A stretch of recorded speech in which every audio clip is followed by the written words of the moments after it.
of Forex analysis at MONEX Europe and MONEX Canada. Simon, good morning. Good morning. What do you think about Liz Truss' resignation yesterday, and what the future of UK in this moment with Boris Johnson could be one of these new players? Yeah, I think it didn't really come as a surprise. You know, the last few weeks have been, it's been quite clear that this was very much on the cards given the market fallout to the budget. I think just the main questions were, how does the Conservative Party go around this to limit the damage that they have within the polls when they do replace her? And we've seen that they've had to kind of shift the process of re-election and reappointment within the party around. But although Boris Johnson is an outside chance, I don't necessarily think it's the most likely option that we're going to see. I think the most likely is the former Chancellor, Rishi Sunak, comes aboard, and actually Jeremy Hunt, the current Chancellor, remains in his position, so much so that there is now a sense of stability coming back into UK politics with both very sound economists at the helm. So from a market perspective, the fallout wasn't that big. There wasn't a big relief rally either in response to the resignation, and this is because the markets are in control here. The government full well knows that they can't really change fiscal policy in the near term too much, because they will just end up going through the same pains that we saw over the past month. So it's very much a case of stability is the aim of the game here. And then getting the economy into the right position such that as they go into the 2024 election period, they're able to start loosening policy again to stimulate the economy. We know this morning these retail sales in UK and the pound goes down very, very quickly. What do you think the next step for Bank of England to rethink all the position about the pound, because this is one of the most important things for UK economy?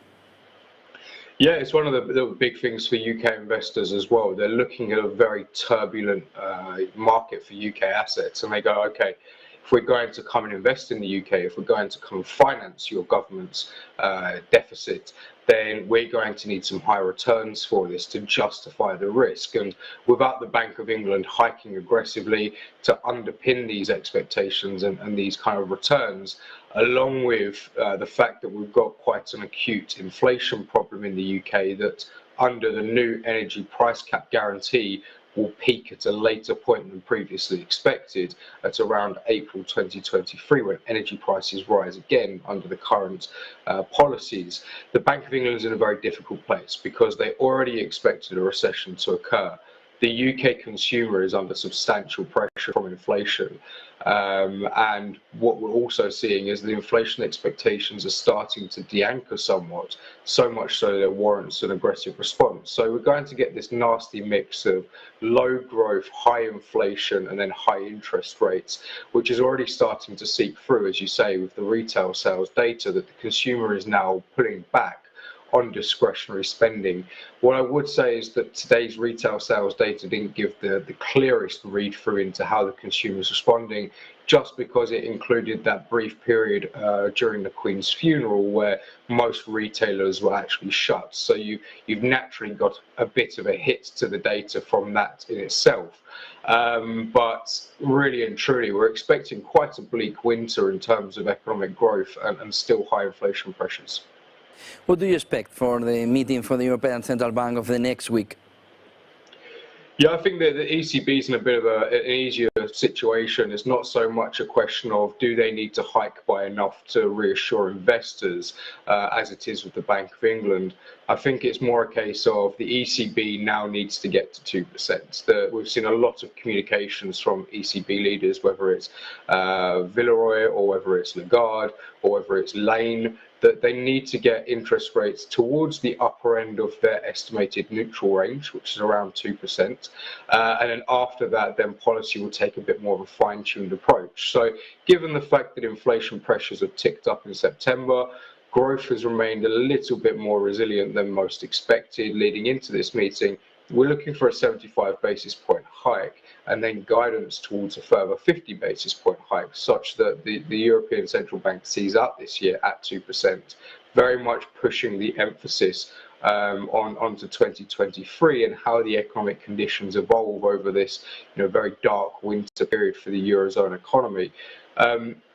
What I would say is, because expectations have remained quite stable around 75 basis points leading into next week's meeting, the emphasis isn't so much on the size of the hike as opposed to plans for quantitative tightening, forward guidance to the December meeting and thereafter, and also plans to actually kind of reduce some of the excess liquidity in the Eurozone financial system, because they're in this period now where they're potentially remunerating banks for these tiltrons that they gave them over the past 2 years at negative interest rates, which they're now allowed to store at the deposit rate for further positive interest. So that there's a few more technical issues with regards to the ECB's balance sheet that are going to potentially draw a bit more focus than necessarily the size of the rate hike itself.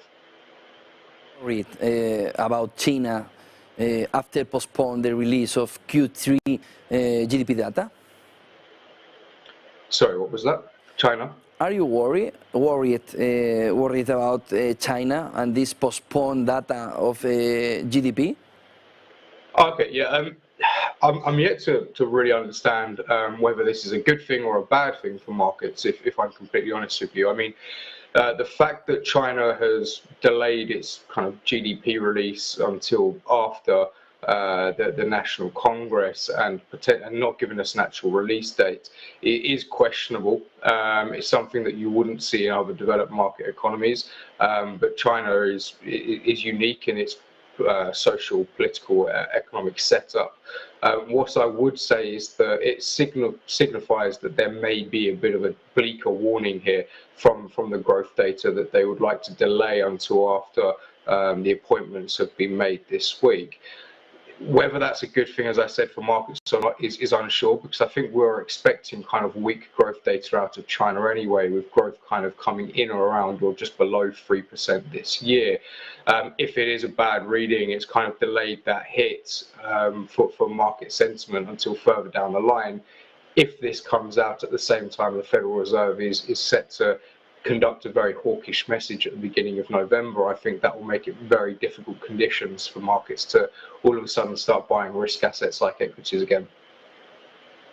Thank you very much, Simon Harvey, for having this time with us. Simon Harvey is head of Forex analysis at MONEX Europe and MONEX Canada. Thank you very much. Good day, good business.